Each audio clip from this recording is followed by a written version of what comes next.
Hello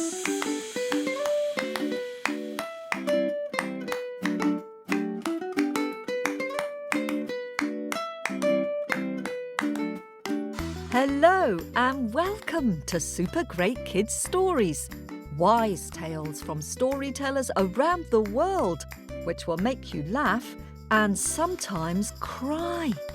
Recommended for ages 5 to 105. I'm Kim and I love stories. Hello, Super Great Kids, and how are you? I'm very happy because today we have a double whammy. A new theme, How and Why stories, and the first How and Why story is an Anansi tale from Tuup. Hooray! For those of you who don't know Tuup, he is a gifted storyteller and musician, born in London with parents from Guyana, a country which is South American and also Caribbean. How and Why stories, as many of you know, are tales which people tell to explain how something got there, like the stars in the sky, or why it is the way it is, like why an elephant has a long nose, or why something has spotty fur. This week's story explains how spiders first began spinning webs. Now, just before we join Tuup, can you think of a How and Why story which you'd like to tell? My favourite is the story about how the mosquito got into the world, otherwise known as the Whistling Giants. You might like to tell your own story about, I don't know, how the guinea pig got its squeak, or how the skunk got its smell, or the rainbow got its colours. There are so many stories to be told. So, could you think of a story you'd like to tell? Either one you've heard already, or even one which you've created all by yourself, while we have a quick word with the grown-ups. Hello, Super Great Kids. I'm back. I wonder which How and Why story you'd like to tell. How the tortoise got its shell, or how the birds got their colours, or even why the kangaroo bounces. Maybe, after hearing Tuup's story, you could make a start by drawing a story map of the tale you'd like to tell. Now, it's time to say hello to Tuup. Are you sitting comfortably? Am I sitting comfortably? Then let's give a big hello and warm welcome to Tuup. Greetings, greetings, greetings. I wonder if you know this voice speaking to you now. Yes, it's me, Tuup, from Super Great Kids Stories, back once again from my travels. And I have in store for you a story. So here is a story about Anansi. All of you know about Anansi, the original Spider-Man. Of course you do. This story tells of Anansi. One day, Anansi heard that the birds were having a feast way up in the mountains. A grand, grand feast. And Anansi decided that he wants to go in the mountains. All the birds, they are going to this feast. And Anansi, he wants to join the feast with the birds. Oh, Anansi says, I want to go. Take me, I want to go with you. But the birds look down at Anansi and say, Anansi, you cannot fly. How can you come with us? Oh, says Anansi, I have an idea. If each one of you was to give me a feather, then I could make myself some feathered wings. Oh, the birds, they laughed. And they thought to themselves that this was a fanciful idea. So each of them plucked a feather from their bodies and gave it to Anansi. Anansi, with his nimble hands and feet, began to stitch and sew, and sew, and stitch, and stitch, and sew, and sew, and stitch, and with some gum and some tar, which is very sticky, he was able to make and fashion himself some wings. And when Anansi was ready, he said, "Look, look, look at my wings." The birds, they began to laugh and say, "Well, Anansi, we have made ourselves ready, and we are making our way to the mountain top banquet. Be ready, Anansi." All the birds, they took flight, and they started to rise up into the sky, all making their squeaking and their squawking sounds as they rose higher and higher into the sky. Some birds, they run and they wait for their outstretched wings to catch the wind to pull them up into the sky.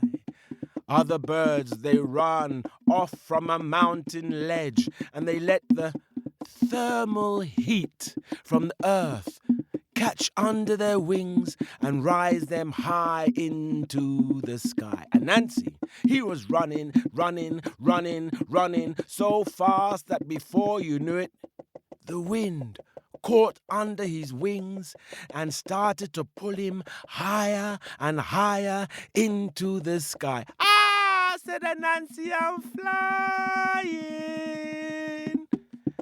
And Nancy looked down. He could see the farm and the trees and the houses and the village. Oh, and Nancy was so happy. And there before him, he could see the mountain top ledge. Oh my gosh! All the tables were laid out with food. Before you know it, all the birds, they landed upon the mountain top ledge for the banquet. Tables were laid out with gowrie, which is a form of food, a yam, a plantain, a dashin, a spinach, callaloo, all the different kinds of foods that you can imagine. It was all there. "Oh," said Anansi, "oh, I cannot wait." But one of the birds, the crow, reminded Anansi, "Listen, do not eat too much. You don't want to get too full. If you get too full, you'll be too heavy. And if you are too heavy, you won't be able to fly." "Yes, yes, yes, yes," said Anansi. "Yes, yes, okay, let's get to the eating." "Oh," said Anansi, don't worry. I remember, I won't eat too much." All the birds, they started to peck, and they started to pick, and they started to pick, and they started to peck. And before you know it, there was a feasting and a drinking and a drinking and a feasting and a joy and a... Ah, what a noise! And before you know it, all the birds saw Anansi pushing his way through, pushing the birds out of the way so that he can get to the choicest of the food. All the birds was angry at Anansi. He was so rude, and he ate far more than he should. The birds, they said, "Anansi, you are so greedy. We will take back a feather." The birds, they took back their particular feather until Anansi had no feathers left. Anansi said, "Oh, I don't care. I'm okay. I can manage." By this time, the birds, all the food had been eaten, and they opened their wings and took flight down towards the ground. "Oh," Anansi said, holding his belly, "oh, I think I ate far too much." "Yes," said the crow, "I told you. Now you are far, far too full." "Oh," said Anansi, but help me to get back down to the ground. Maybe I can hold on to your claw." "Ah," said the crow, "maybe so. I'll help you." And the crow pushed Anansi off the mountain ledge, and before you know it, Anansi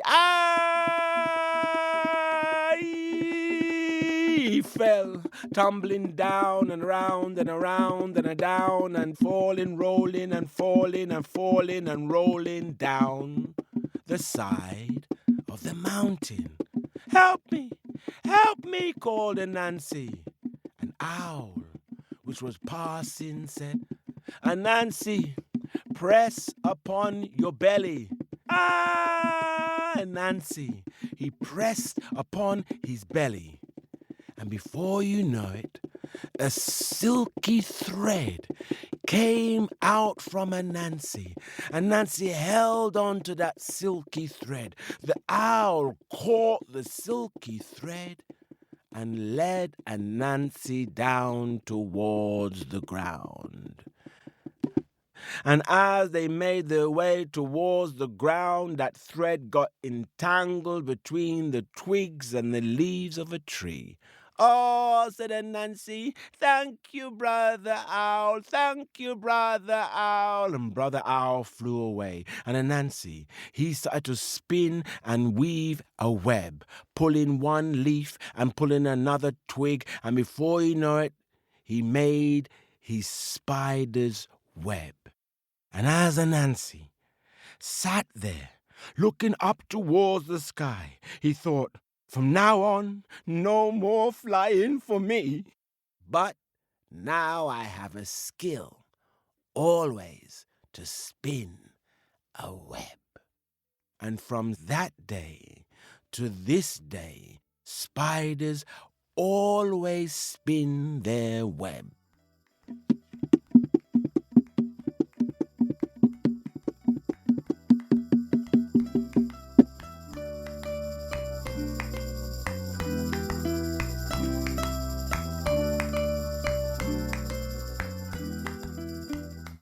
Oh, thank you so much, Tuup, for that story.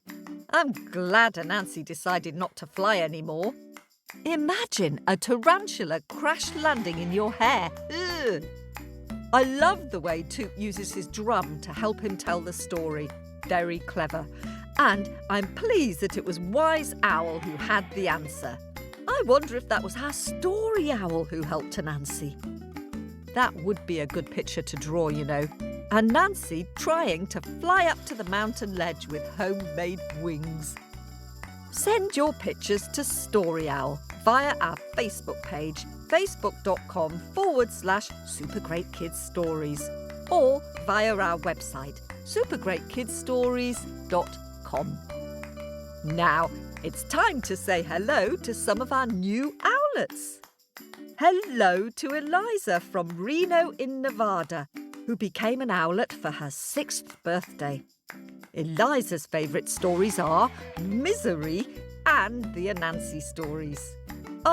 That's good that we've got an Anansi story today for your shout-out, Eliza. Eliza is making her own story podcast called Nebula Cat Storytime. And up to Oregon now to welcome Lydia, who recently turned 7, and Hannah, who is 5. They love all the scary stories and listen every night before bed. Hoo-hoo, that's very brave of you.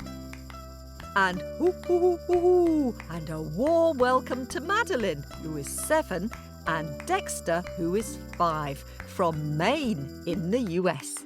Their favourite stories are A Drop of Honey and Nanook the Great Bear.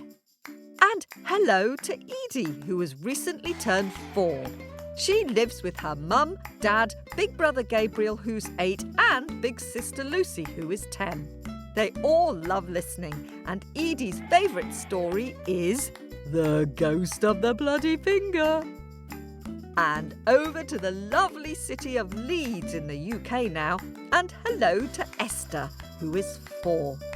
She listens with her brother Eddie, who is 7, and they both love the story Stick Woman, particularly the ticky-tacky-tick rhyme.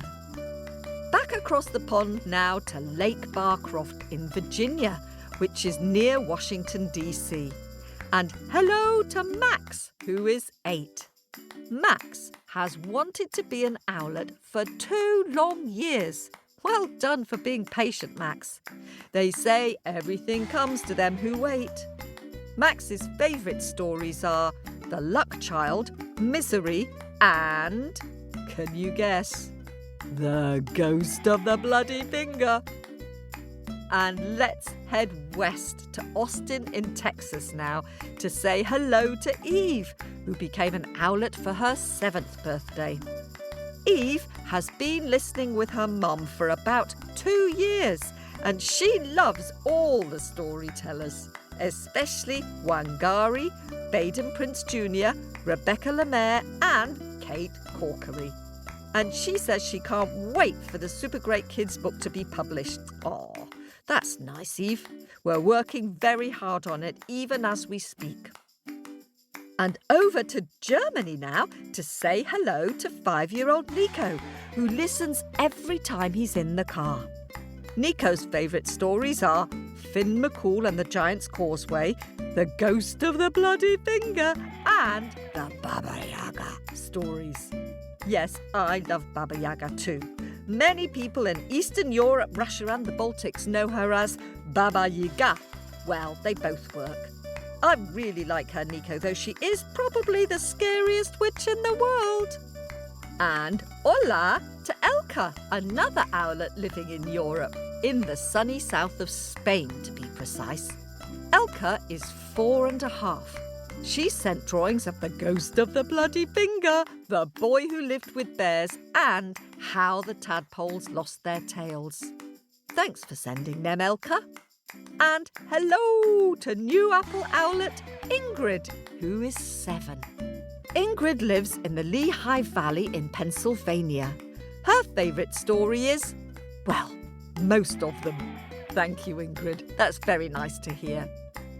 And hello to Samson, who is 6, and Maxwell, who is 8, from New Jersey. They especially love the Baba Yaga stories. Both Sam and Max are great storytellers and love inventing imaginative characters and worlds. Well, keep up the good work and welcome to the club.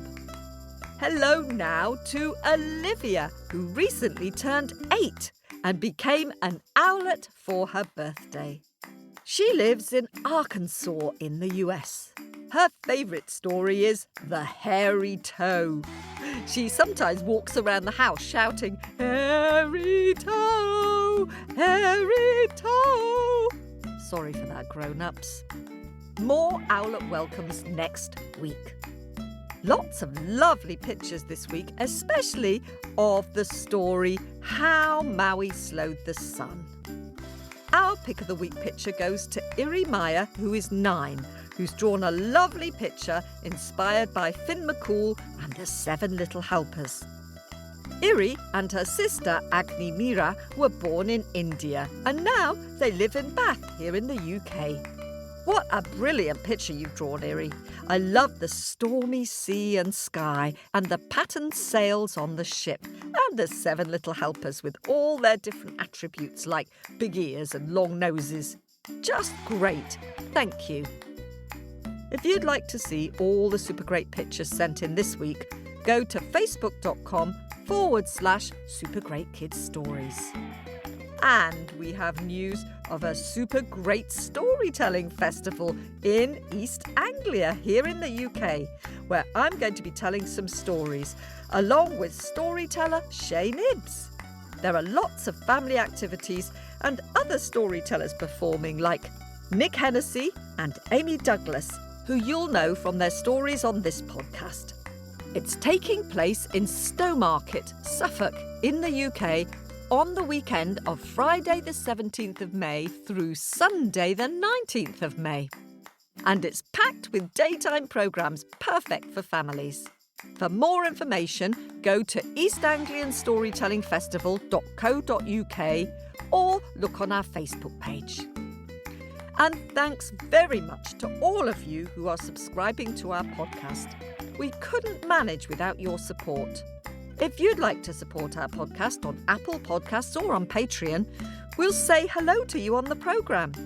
You can hear our stories advert-free And you'll get over 38 bonus stories and at least 20 super great scary stories.